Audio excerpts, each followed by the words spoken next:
On February 6th, New Zealanders mark Waitangi Day to observe the signing of the Treaty of Waitangi in 1840. Following the treaty, the British Crown claimed sovereignty over the country, citing what it claimed was the free consent of over 500 rangatira, or chiefs, and the tribal communities they represented. The first 50 of these chiefs gave their consent to the Treaty of Waitangi on February 6, 1840. However, the treaty also guaranteed rangatira their chiefly authority and promised to protect Maori ownership of land and other resources. Even at the time, there was some confusion about what was being transferred to the Queen and what was being retained. The meaning of the treaty was contested in 1840 and remains so.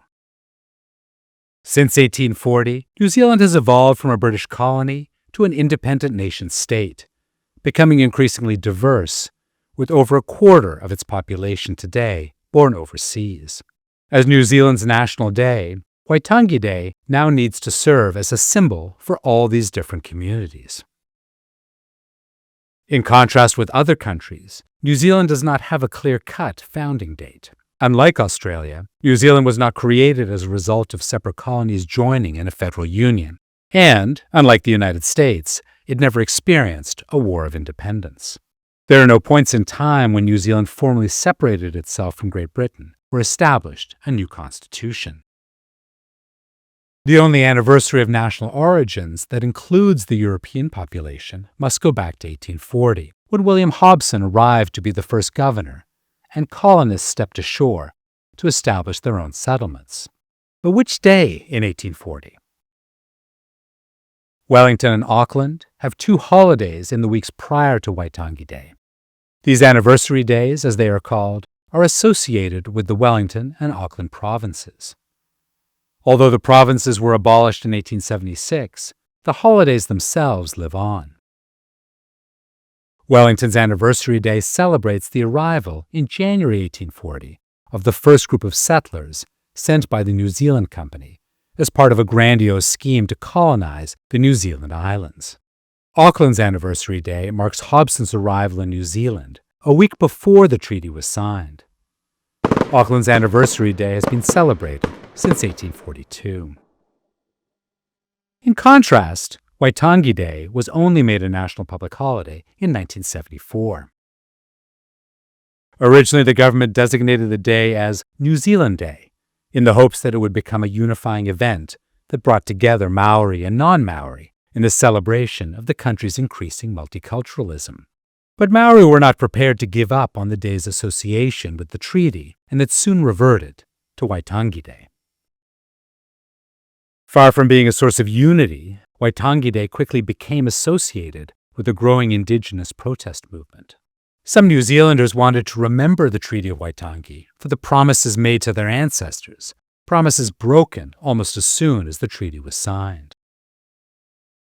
Other New Zealanders would prefer to remember New Zealand's history as a triumph of progress, where hardy and resourceful European settlers created a society in the wilderness.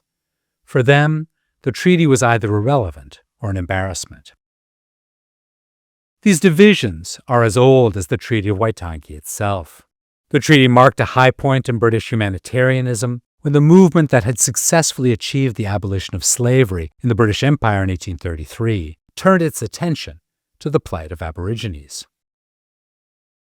By then, it was well known that European colonization inevitably led to the decline of Aboriginal peoples.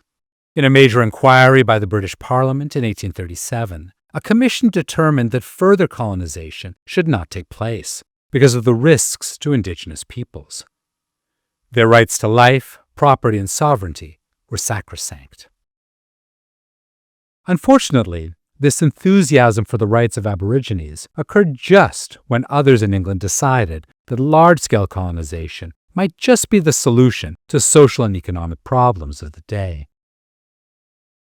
Edward Gibbon Wakefield, a leading economist and social reformer, saw New Zealand as the ideal location for testing these ideas. Wakefield and his supporters became locked in an intense and bitter conflict with missionary-led humanitarians over New Zealand's future. In 1839, the New Zealand Company dispatched an expedition to purchase land. sold land it didn't possess to prospective migrants, and packed them off in immigrant ships to New Zealand. Reluctantly, the British government decided it would have to intervene, and Hobson and his treaty were intended to constrain the company and to create a government that would meet the needs of both Maori and settlers. From 1840 to the present, the status of the Treaty of Waitangi has reflected the ongoing tussle between these two founding principles. As European settlers became more dominant, the memory of the Treaty of Waitangi became less significant in public life.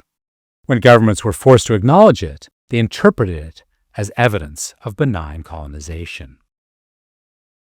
In contrast, Maori used the Treaty of Waitangi to remind New Zealand of the promises made and broken in 1840, the loss of Maori land, social and economic marginalization, and the invasions and confiscation of Maori land, which took place in the 1860s. More recently, the Treaty of Waitangi has been used to challenge the legitimacy of the New Zealand state itself, in arguments that sovereignty was not transferred by the chiefs in 1840. Despite these challenges, Waitangi Day remains New Zealand's national day, and the Treaty of Waitangi has re-emerged as an important test of the country's relationship with its indigenous peoples. The Waitangi Tribunal was established in 1975 to make New Zealand's legal system more compatible with the treaty's promises. Since 1985, the tribunal has re-explored the colonial past, and a series of treaty settlements have recognized Maori tribal identities, making some, but not all tribes, significant players in New Zealand's regional economies.